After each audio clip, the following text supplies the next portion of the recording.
All right, next question is, will the rapture occur before the tribulation, during the tribulation, or after the tribulation? So before we go any further, kind of define these terms.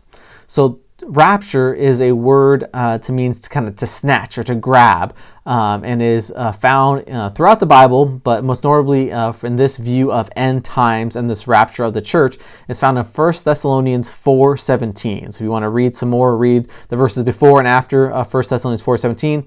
But the rapture can be described as this: a future event in which it is believed that all Christians, including deceased believers, will resurrect, will be supernaturally gathered to meet the Lord in the air, right? So it describes the scene where Jesus comes down with a loud trumpet call, and that those who have already died will be with Jesus coming down from heaven, seemingly, and then those believers on the earth will be caught up in midair, so we'll be united together. All right, so that's the rapture. Next term is tribulation. Tribulation is described in the book of Revelation, in the book of Daniel, as a time of punishment, time of chaos across the earth. And so as people look at different passages of Scripture trying to understand when this rapture will happen and when this tribulation will happen, as this question outlined, those are the three main views, is that the church will be raptured or taken away out of the earth before the tribulation happens. Others believe that it'll actually happen kind of halfway through this 7-year tribulation period, that the church will be raptured. So there'll be some suffering and some punishment or some pain within the church during that 7 years, and then the church will get pulled out and be removed from that.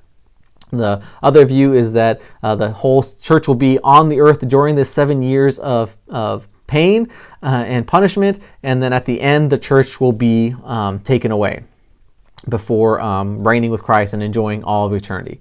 Once again, the main things are the plain things, and the plain things are the main things. There are three views on this because there's various ways to look at various passages on this topic. I think the main thing, even in 1 Thessalonians 4, what Paul is addressing here and in the book of Revelation, is the fact that your resurrection is going to happen. That our focus is not on the earth, it is on the new earth, right? My hope is, if I'm still alive or if anyone's still alive, that we would be raptured before tribulation, right?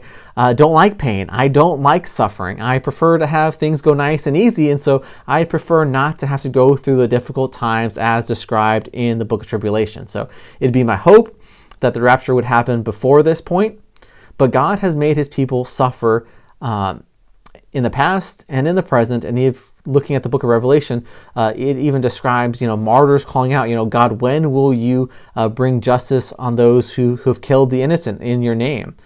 And Christ's response is basically, when I'm ready, when the number of martyrs has reached its completion. And so realize that God has a purpose for everything. And so if his purpose is to be in the fact that the church may have to suffer and be on earth during the tribulation, that may be the point. But that's still, even if it's 7 grueling, hard years, looking at eternity, it is still but a moment and a mist and a vapor between having your eternity with God. I mean, think about thousands upon thousands upon thousands upon thousands upon thousands, a never-ending relationship with God. 7 years will seem like nothing. So once again, there's discrepancies, there's kind of valid points on each of these views of the tribulation and when the rapture will happen. But my encouragement is focus on the resurrection and the hope that we will have regardless of when the church gets raptured, that we will win, that Christ will reign, and that all pain and suffering will cease.